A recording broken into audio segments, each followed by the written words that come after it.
Honda has always been known for its quality and durability.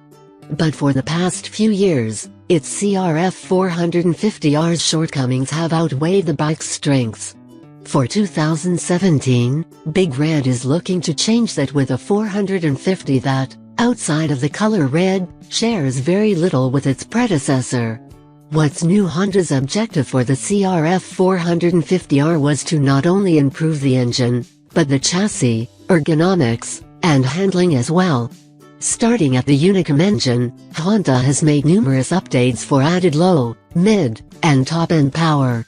These changes include a more direct downdraft intake layout, straighter port layout, new finger rocker arm for increased valve lift, 2 mm larger intake valves, revised squish area for higher compression ratio, and new piston that provides better combustion efficiency.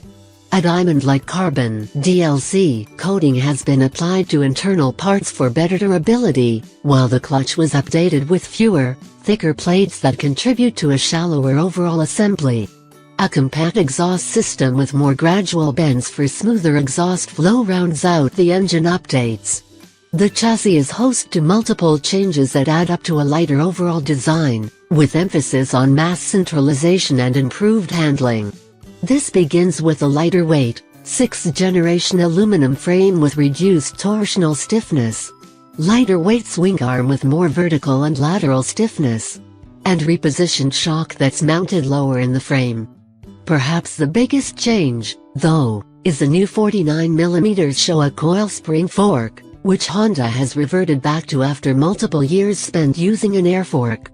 All told, this CRF450R has a 30mm narrower cross-section at the radiators and retains the same overall weight as last year, an accomplishment aided by the move to a titanium fuel tank and other small weight-saving measures. Rounding out the changes is new bodywork and integrated graphics. On track, sometimes a new bike looks impressive, but doesn't quite perform like its spec sheet or BMG suggests it might.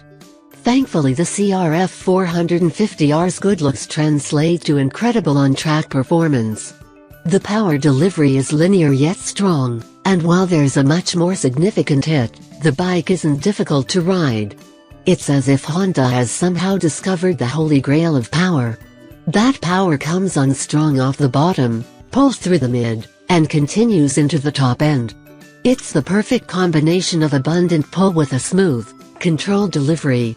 The 3 ignition maps, which the rider can toggle between via a button on the handlebar, make it easy to change the power characteristics. We tested all 3 maps and surprisingly found that the most aggressive map was our favorite, as it made it easy to accelerate out of corners and over jumps.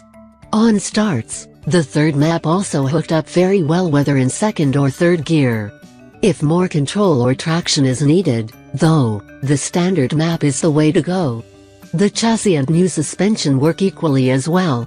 The bike has a nimble, agile feel off jumps, turns with ease, and is very well balanced. In the corners, the bike truly shines, as it goes exactly where you want it to and doesn't knife or push. The bike gobbles long ruts up and obliterates loamy berms, too. And while we did find that the suspension was a little soft with base settings, a few clicker adjustments helped cure our woes. We also felt that the front had a slight nervous feel over rough high-speed chop. We were able to remedy that, though, by lowering sag in the rear and through stiffening the fork. In the end, the new spring fork is as progressive as it is plush. The air fork on the previous generation CRF would easily blow through the stroke in the smallest of hits, while this new spring fork and updated shock soak up those same hits without a harsh bottoming feel. Honda definitely hit a home run with the new CRF. Everything that we disliked about the single-16 model is gone: air fork, an inspiring power, vague front end, and the bike is an absolute joy to ride. The more aggressive power coupled with an improved chassis makes for a bike that we can't wait to spend more time on. Even though our time has been limited on the CRF450R, we're almost certain it'll be a force to reckon with once it hits dealership floors in November.